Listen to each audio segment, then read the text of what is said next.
Luc, chapitre 5. Un jour, Jésus se trouvait au bord du lac de Génézareth et la foule se pressait autour de lui pour entendre la parole de Dieu. Il vit au bord du lac deux barques.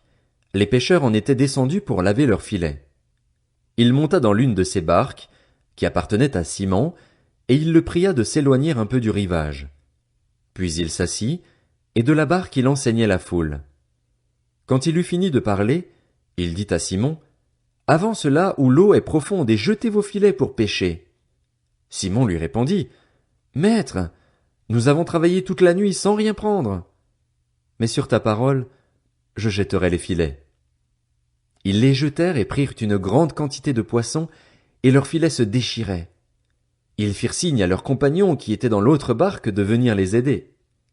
Ils vinrent et remplirent les deux barques, au point qu'elles s'enfonçaient. Quand il vit cela, Simon-Pierre tomba aux genoux de Jésus et dit: « Seigneur, éloigne-toi de moi, parce que je suis un homme pécheur. » En effet, lui et tous ceux qui étaient avec lui étaient remplis de frayeur à cause de la pêche qu'ils avaient faite. Il en allait de même pour Jacques et Jean, les fils de Zébédée, les associés de Simon.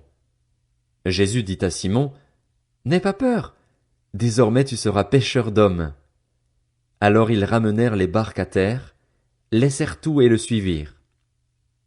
Alors que Jésus était dans une des villes, un homme couvert de lèpre le vit, tomba le visage contre terre et lui adressa cette prière: « Seigneur, si tu le veux, tu peux me rendre pur. » Jésus tendit la main, le toucha et dit: « Je le veux, sois pur. » Aussitôt la lèpre le quitta. Puis Jésus lui ordonna de n'en parler à personne. Mais, dit-il, va te montrer aux prêtres et offre pour ta purification ce que Moïse a prescrit, afin que cela leur serve de témoignage.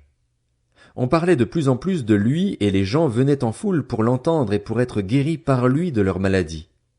Mais lui, il se retirait dans les déserts et priait. Un jour, Jésus enseignait. Des pharisiens et des professeurs de la loi, venus de tous les villages de la Galilée, de la Judée et de Jérusalem, étaient assis là, et la puissance du Seigneur se manifestait par des guérisons. Et voici que des hommes qui portaient un paralysé sur une civière cherchaient à le faire entrer et à le placer devant Jésus.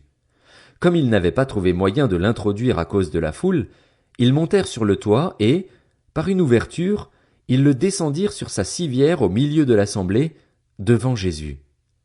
Voyant leur foi, Jésus dit: « Mon ami, tes péchés te sont pardonnés. » Les spécialistes de la loi et les pharisiens se mirent à raisonner et à dire: « Qui est cet homme qui profère des blasphèmes?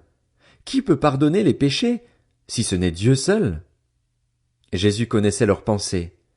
Il prit la parole et leur dit: « Pourquoi raisonnez-vous ainsi dans vos cœurs? Qu'est-ce qui est le plus facile à dire?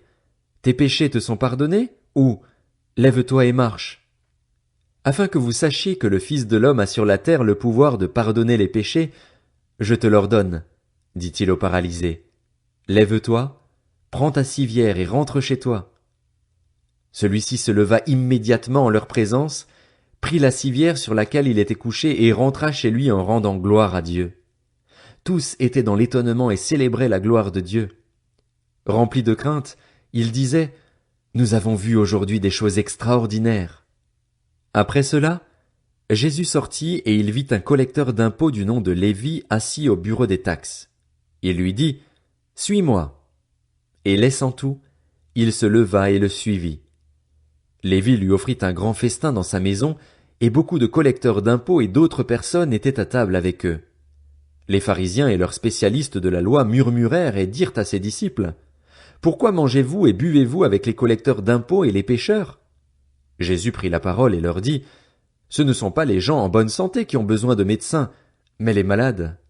Je ne suis pas venu appeler des justes, mais des pécheurs, à changer d'attitude. » Ils lui dirent: « Pourquoi les disciples de Jean, tout comme ceux des pharisiens, jeûnent-ils fréquemment et font-ils des prières, tandis que les tiens mangent et boivent? » Jésus leur répondit: « Pouvez-vous faire jeûner les invités à la noce pendant que le marié est avec eux?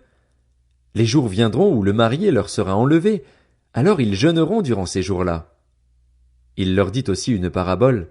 « Personne ne déchire un morceau de tissu d'un habit neuf pour le mettre à un vieil habit, sinon il déchire l'habit neuf et le morceau qu'il en a pris n'est pas assorti avec le vieux.